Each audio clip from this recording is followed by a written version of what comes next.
maybe on the phone. Email is okay, but it's better if you can do it over the phone and record it. And then what you do in your email, instead of just blasting them and say, hey, check this out, you tell them, I've got an exclusive interview with Jeremy Burns, and we're going to talk about private label rights. And then you give them a link to a page where they can go and they can listen to it. And, of course, right on that page, you can have an opt-in box, and you can also have a link where they can go ahead and make the purchase with your affiliate link, of course. All right. Now, that is extremely powerful, especially if you can incorporate video. Like one thing that you can do, and you don't even have to have an audience for this, right? But you can go to GoToMeeting or GoToWebinar, something like that, and you can do a PowerPoint presentation, or you don't have to get all big and complicated. Your PowerPoint presentation can consist of simply a screen with a picture of the product and a picture of the person that you're interviewing, and maybe your picture, and a website where you want them to go to. That can be displayed the whole time. But you record, the main part is that you're recording the audio and you're interviewing this person.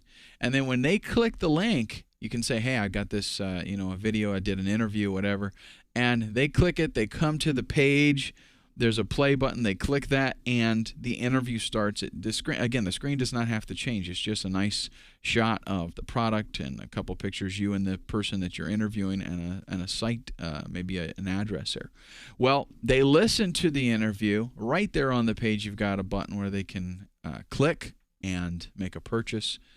Conversions are crazy with something like that because it's totally convenient. You're going to get a lot of response and a lot of traffic. Do your own thing. If you're going to, let's say you're going to promote something, a lot of times these people have like cookie cutter emails that you can send out to your list. What I recommend, your list, they know how your writing style, right? They know if you wrote something. If you go sign up for some affiliate program and you grab one of those solo ads and you just paste it and send it out to your list, they'll detect that. They'll know that that was something that somebody else made and you're sending out because they know your style. And one of the biggest things that marketers can do nowadays to differentiate themselves is have that style. Very, very important. All the big name marketers do that. They have a specific style that they write as, and people know, hey, they wrote this. If they just take somebody else's stuff and they paste it in there and blast it to their list, they know somebody else wrote this. This is not so-and-so. So do your own thing. Yes, you can take their email and use it kind of as a template. Use it more as something that's informative. Like read through it and see if there's anything that would tell you a little more about the system, the offer that you're promoting, and see if there's anything you can learn from it. But then sit down and do your own thing. That's, you're going to get a much better response if people see that it's actually from you. You only want one response. I cannot tell you how many times I get emails from people that I don't know what it is that they really want me to do. In the email, honestly, there'll be 3 or 4 options. And either it's just too confusing or I'm not, I don't got time to go through all of that kind of stuff. So what do I end up doing? I trash it. And that's what a lot of people do with it. The way that you make an email campaign effective is that when that one email goes out, you've written it to one individual and you have one response in mind.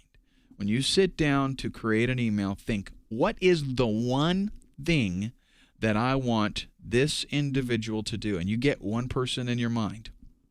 You sit down. You focus on, picture, if you will, the perfect customer, your perfect subscriber. And think in your mind, have them before you in your mind. Close your eyes if you have to, if it helps.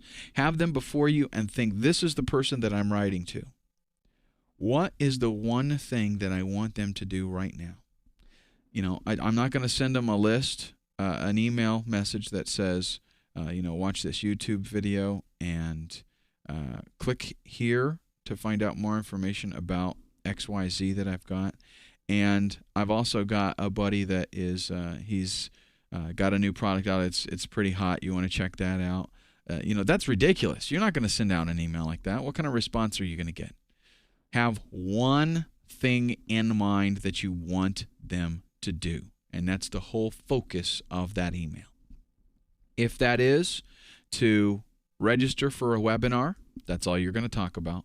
If it's to watch a free video that you made, that's all you're going to talk about. None of this hit and miss kind of shotgun. They call it shotgun preaching, and it doesn't work. You just try to hit everything. It doesn't work. Campaign management. Create micro lists. This is where I subdivide my lists. So I might have a general, let's say internet marketing. I've got a general internet marketing list. I will also have a traffic list. You might even do pay-per-click traffic. You could do free traffic, SEO kind of traffic. You could do banner ad traffic. You could divide that up so that what you do is to your main list, you might send out, hey, I've got something I want to talk to you about with pay-per-click traffic. You send them to a landing page first off, and that's going to be, I think I mentioned that later. You know what? Just in case I don't, let me talk about it right now. When you are, as a matter of fact, this is probably the best time to talk about it because this is when you're going to use it the most. But when you send out an email to start promoting something a little bit new, maybe something different, it's a good idea to send them to a landing page. And that landing page is nothing more than just telling them a little bit more about what you've got going on and give them an opportunity to opt in. So they're on your main list, but then they come to this landing page that is for pay-per-click traffic. They're going to fill out their name and email address. You're going to give them something else, offer them something. And that's going to put them on a secondary micro list. Like you already know that this person is now interested in pay-per-click traffic. So you've got your general list in internet marketing, and you've subdivided it now into a micro list, and you've got people that are interested in pay-per-click traffic, people that are interested in banner ads, people that are interested in private label rights products. You've got everything divided up and as laser focused as you possibly can. Use a swipe file or swipe folder, you might call it. This is simply where you see something that is good and you put it in there for reference. So maybe you get an email from somebody and you're like, the subject of that email really caught my eye. You put it in your swipe file or a folder. You can have a folder in your email client, whether you use Gmail or Outlook or something. You create a little folder there that you can call it swipe file. You can call it great emails, whatever you want to call it. But the purpose of it is that whenever you see something great, something that's effective and powerful, I saw this subject and I read it and the first paragraph really caught my attention. You put that in there for the purpose of studying it, figuring out what made it so special, what grabbed your attention, and then you incorporate those techniques into your own marketing campaign. Mail regularly. That does not mean mail every day. Definitely you don't want to, because you can overkill your list and then they'll get sick and tired of you. But you find out a regularity that they can tolerate and you need to stick to it. Maybe it's once a week. Maybe it's once every 2 weeks. I recommend definitely minimum once every 2 weeks. But they need to have regular communications from you. Otherwise, they're going to opt in today. They don't hear from you in a month. They're going to forget even that they even did it, and they're going to flag you as spam, and they won't get any more of your emails ever again, and that's a fact. They need to have consistent communication with you to be reminded that you're there and that you're trying to help them and that you have stuff to offer. So that they will be a little bit more attentive to your future mailings, actually. Subscribe to your competitor. Go so far as to even buy stuff from them and see what their follow-up response is. You're doing this to learn. This is actually, if you find a great marketer in your niche, and you can go to their whatever opt-in form they've got and subscribe, you basically just now signed up for a free email marketing campaign course. because now you're going to see how they've done it and they're successful in the niche.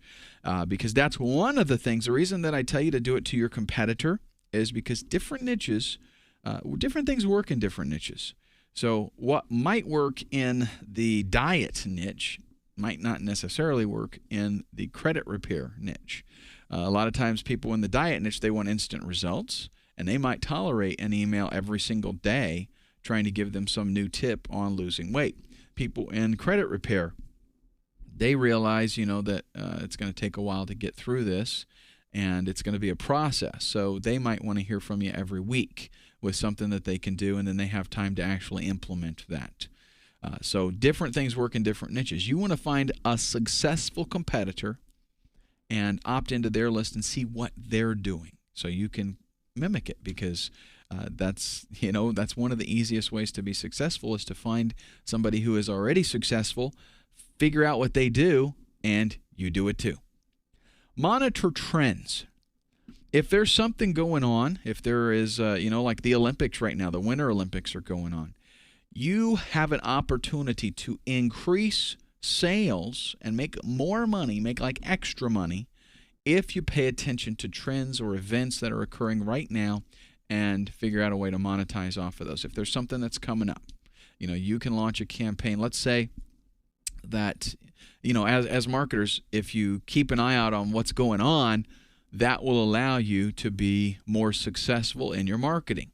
So let's say that the Super Bowl is coming up. Well, as a marketer, what you're going to try to do is then create some blogs that are catered around the keywords that people are going to be searching for during that time, and you're going to promote those. You're going to write articles that will point back to those blogs, and as the search engines grab hold of that, they're going to find that as relative content, and there's going to be a surge of searches for that, and that's going to definitely help out your site. You do the same kind of thing with your email marketing. If there's something going on, you touch on that.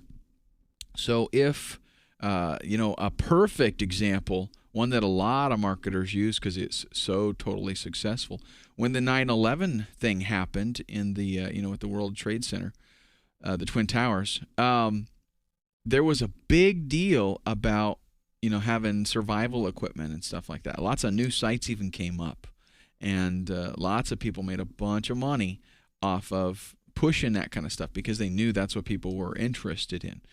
Any kind of thing like that happens is going to give you an opportunity to make a whole bunch of extra money. And I'm not saying take advantage of people, but you take advantage of what is happening in the world at that particular time.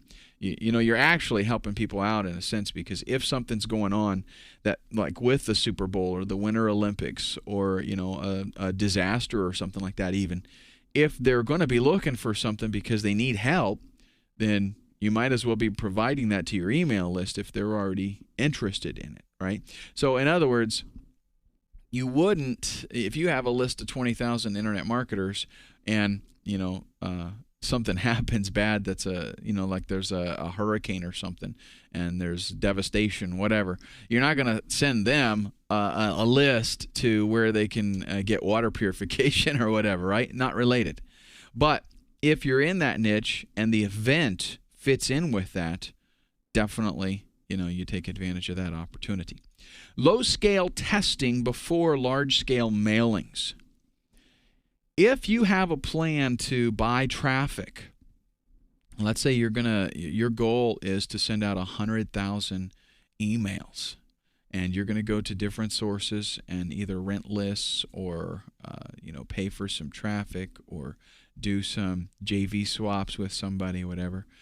Wouldn't you rather have the ultimate peaked, totally tweaked email that is going to be sent out as opposed to just throwing one together and send it out?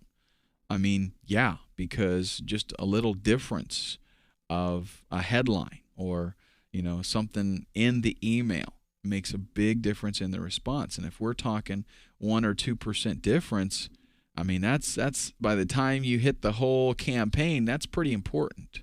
So what you have to do is first do a small test.